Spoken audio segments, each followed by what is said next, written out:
सलाम जय ख्रिस्त सर्व ख्रिस्ती प्रियजनांना. प्रियजनांनो, तुम्ही कसे आहात? तुम्ही सर्वजण बरे आहात हा माझा विश्वास आहे.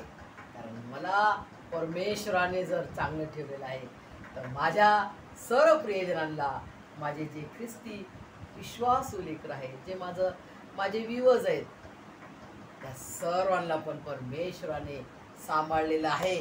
म्हणून त्याच्यासाठी स्पेशल टाळी वाजवून मी त्याचा धन्यवाद करते, त्याची उपकार स्तुती करते, त्याला आभार मानते. प्रियजनांनो, आजचं सुंदरसं वचनाच्या मार्गदर्शनाकडे आपण वळूया. प्रियजनांनो, योहान कृत शुभवर्तमान याचा 16वा अध्याय आणि सुंदरसं वचन आहे. प्रियजनांनो, तुमच्या सर्वांनी एक छोटीशी रिक्वेस्ट आहे की सर्वांनी आपापले बायबल जे असतील तुमच्याजवळ, कृपा करून तुम्ही पण उघडा, म्हणजे तुम्हाला पण वाचण्यात येणार त्याचं गूढ वचन, जे त्याचा जो खजाना आहे वचनाचा, तो वचन आपल्याला वाचण्याचा किती आनंद मिळतो. प्रियजनांनो, प्लीज सर्वांनी वाचण्याचा प्रयत्न करा. योहान कृत शुभवर्तमान याचा 16वा अध्याय आणि सुंदरसं 23 वचन आहे बघा. प्रियजनांनो, त्या दिवशी तुम्ही मला काही प्रश्न विचारणार नाहीत. मी तुम्हाला खचित सांगतो, तुम्ही पित्याजवळ काही मागाल तर तो ते तुम्हाला माझ्या नावाने देईल. तुम्ही अजून माझ्या नावाने काही मागितले नाही. मागा म्हणजे तुम्हाला मिळेल, यासाठी की तुमचा आनंद परिपूर्ण व्हावा. आमेन. सुंदरसं वचन आहे, 2च ओळीचं वचन आहे, पण त्या 2 ओळीच्या वचनामध्ये किती गूढ रहस्य आहे. प्रियजनांनो, ते तुम्हाला वाचल्यावर त्याची गहराई तुम्हाला समजेल की परमेश्वर या वचनात सुद्धा त्याची किती प्रीती दडलेली बघा, की तुमचा आनंद परिपूर्ण व्हावा, यासाठी तुम्ही माझ्या नावाने मागा. ते नाव कोणते? पर स्वर्गीय पिता परमेश्वराचा एकुलता एक आवडता प्रिय पुत्र, परम प्रिय पुत्र प्रभू येशू ख्रिस्त त्याचे नाव आहे. ते बघा, स्वर्गीय पित्याजवळ आपण मागायचे, पण कोणाच्या नावाने? ते कोणाच्या नावाने?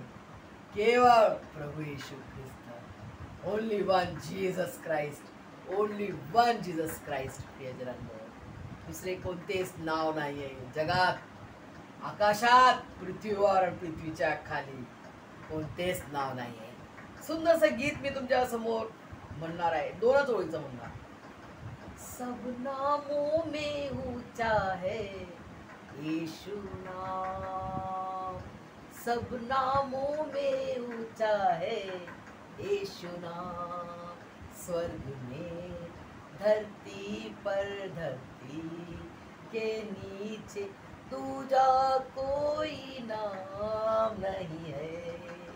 हाँ, स्वर्ग में धरती पर, धरती के नीचे दूजा कोई नाम नहीं है.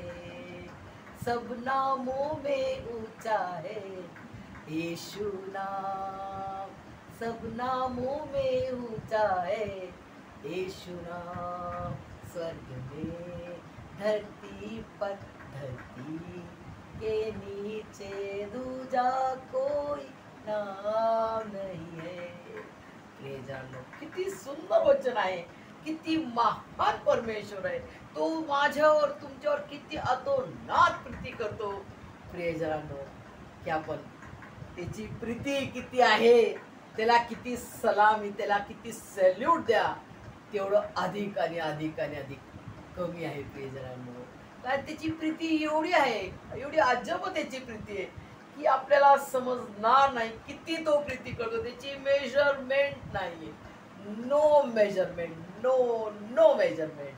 प्रियजनांनो, तो तुमच्यावर आणि माझ्यावर अतोनात प्रीती करतो. आपल्या जगी आईला आपण, जी आपली जन्मदाता माय आहे, तिला आपण म्हणतो माझी मम्मी माझ्यावर खूप प्रीती करते, परंतु तिची प्रीती सुद्धा डाऊन गेलेली आहे.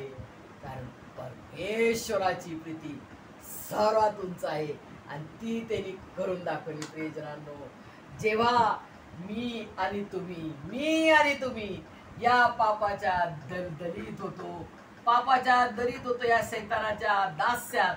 कोणाचे दास होतो आपण? सैतानाचे दास झालेलो, त्याचे गुलामात होतो. सैतानाच्या गुलामगिरीत आपण पडलेले होतो. या अंधारात सैतान काय आहे? अंधार. चोरी करणे, खोटे बोलणे, लबाडी करणे, नुकसान करणे, घात करणे, नाश करणे, या सैतानाचे काम हे आहे. गुलाम ठेवणे, दास बनवून ठेवणे. तर ह्या दास्यातून आपल्याला कोण आजाद करेल?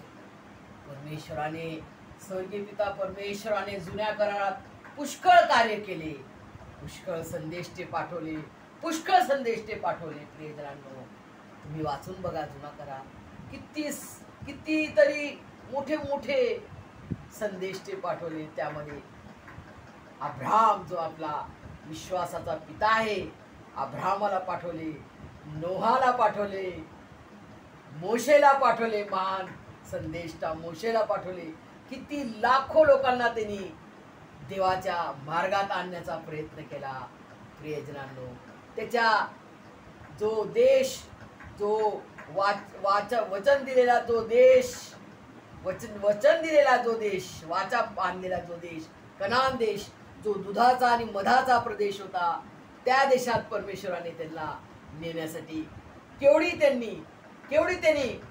किती त्या फारोच्या दास्यातून त्यांना आजाद केली. प्रियजनांनो, शेवटी बघा, इतके 10 पिढ्या आणल्या तरी त्यांनी त्यांचा पाठलाग केला.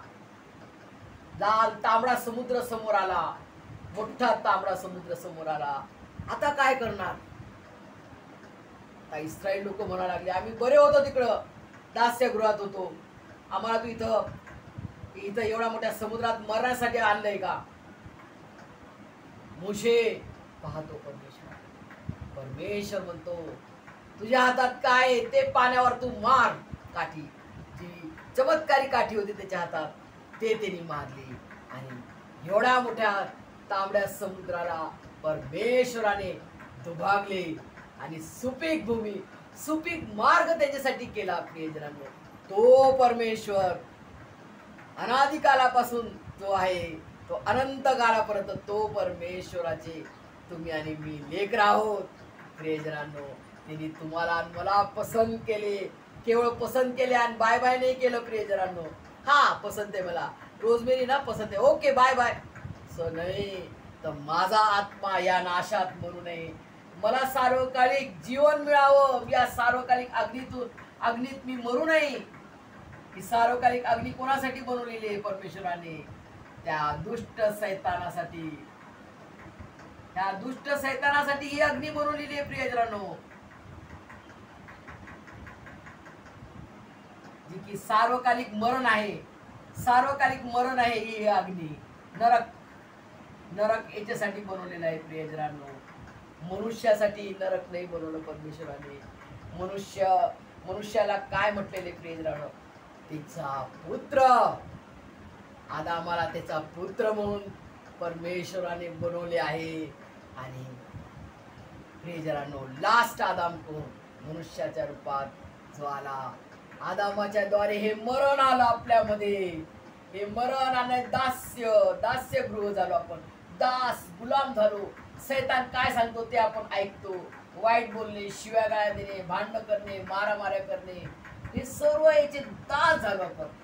या दासातून आपल्याला आजाद करण्यासाठी त्याचा एकुलता एक प्रिय पुत्र प्रभू येशू ख्रिस्ताला स्वर्गीय पिता परमेश्वर यहोवाने पाठवले.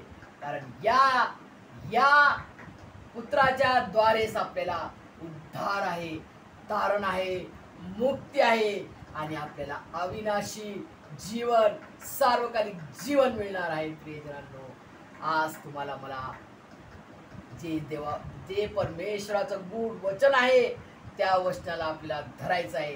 परमेश्वर म्हणतो, जे काही तुम्हाला मागायचं आहे माझ्या नावाने तुम्ही मागा, प्रभू येशूच्या नावाने तुम्ही मागा, म्हणजे ते तुम्हाला मिळेल आणि तुमचा आनंद परिपूर्ण होईल. जर आपल्याला काही वस्तू नाही मिळाली तर आपल्याला आनंद वाटते का प्रियजनांनो? नाही वाटत. आपण दुःखी होऊन जातो. परंतु परमेश्वराची इच्छा काय? आपण दुःखी व्हावं असं परमेश्वराची इच्छा आहे का? नाही. कारण तो आपल्यावर खूप खूप खूप प्रीती करतो प्रियजनांनो. आपण दुःखी असावं, आपण रडावं, आपण चिंतेत असावं हे त्याला कधीही नाही वाटत. त्याला कधी असं वाटणार नाही की माझ्या लेकरांनी चिंता करावी. जे चिंता करतात ते विश्वास ठेवत नाही प्रियजनांनो. जे चिंता करतात ते प्रार्थना करून काय फायदा नाही. जे विश्वासाने प्रार्थना करतात सारी चिंता परमेश्वरावर टाकतात. जसा दावीद राजा म्हणतो, मी परात्पर परमेश्वराला निजधाम केलेले आहे. मी परात्पर परमेश्वराला निजधामचा अर्थ काय? मी पूर्णपणे त्याच्या चरणाजवळ समर्पित आहे. आता त्याची इच्छा काय माझ्या जीवनासाठी? जी माझ्या जीवनासाठी सर्वात उत्तम आहे आणि सर्वात चांगली आहे आणि सर्वात आनंद देणारे, परिपूर्ण आनंद देणारा असा आपला पूर्ण परमेश्वर आहे. परिपूर्ण त्यांनी केलेला आहे. सर्व परिपूर्ण प्रीती करून, पूर्ण प्रीतीचं बलिदान करून त्यांनी आपल्या या क्रूर कठोर हृदयाला त्यांनी जिंकले आहे प्रियजनांनो. कोणत्या मनुष्याला बघा प्रियजनांनो, माझा मुलगा सॅमसन फॉर एक्झाम्पल, त्याला मी बदली नाही करू शकत. त्याचा स्वभाव, प्रत्येक मनुष्याचा स्वभाव डिफरंट आहे. हे बघा आपली 5 बोटं बघा, 5 बोटं कसे आहेत, वेगळे आहेत ना. अशा मनुष्याचा स्वभाव 5 माणसाचा स्वभाव 5 वेगळा आहे. परंतु परमेश्वराला सर्व काही शक्य आहे. परमेश्वर या क्रूर कठोर हृदयाचे आपण जे आहोत, दगडी हृदयाचे आहोत, याला त्यांनी फोडले. कशाद्वारे? तलवारीद्वारे नाही, सोन्याद्वारे, कोणत्या दगडाद्वारे, लाकडाद्वारे नाही. त्याचं त्यांनी पवित्र पवित्र बलिदानाच्या द्वारे, त्याच्या पवित्र पवित्र रक्ताच्या द्वारे त्यांनी मला आणि तुम्हाला विकत घेतले. त्यांनी दाखवून दिले प्रीती कशी आहे, कशी मी तुमच्यावर प्रीती करतो. स्वर्गीय पिता परमेश्वर यहोवाची प्रीती त्याच्या एकुलता एक प्रियपुत्र प्रभू येशू ख्रिस्ताच्या द्वारे त्यांनी प्रगट केली प्रियजनांनो. आणि या वचनात देखील तो म्हणत आहे, तुमचा आनंद परिपूर्ण व्हावा यासाठी तुम्ही मागा म्हणजे तुम्हाला मिळेल. माझ्या नावाने मागा, प्रभू येशू ख्रिस्ताच्या नावाने तुम्ही मागा. तुम्हाला काय नाही मिळणार प्रियजनांनो. फक्त जर माझ्या मुलाने 13 वर्षाचा मुलगा त्याने जर कार मागितली तर त्याला कार मिळेल का? का मी घेऊन देणार का? नो नो नो नो, असं नाही. हे नाही मिळू शकत. हा, त्यांनी मला अभ्यास द्या पा, मला अभ्यासासाठी ज्ञान दे. जे त्याला गरज आहे त्या समयात जे उत्तम आहे त्याच्या जीवनासाठी तो दिल्या वाचून राहणार नाही. हे त्याचं मानस अभिवचन आहे प्रियजनांनो. त्याच्या वचनाला धरा, त्याच्या वचनाला दृढ धरून जीवन जगा प्रियजनांनो. आणि अनुभव घेऊन पहा. मी अनुभव घेते की माझा अद्भुत पराक्रमी परमेश्वर किती मला तो मदत करतो, किती तो माझ्यावर प्रीती करतो, किती तो माझे संकट त्रास दूर करतो. तुम्ही पण अनुभव घेऊन पहा प्रियजनांनो. प्रभू येशू मसीह तुम्हाला आणि मला त्याच्या स्वर्गीय आशीर्वादाने भरभरून काढो. आमेन.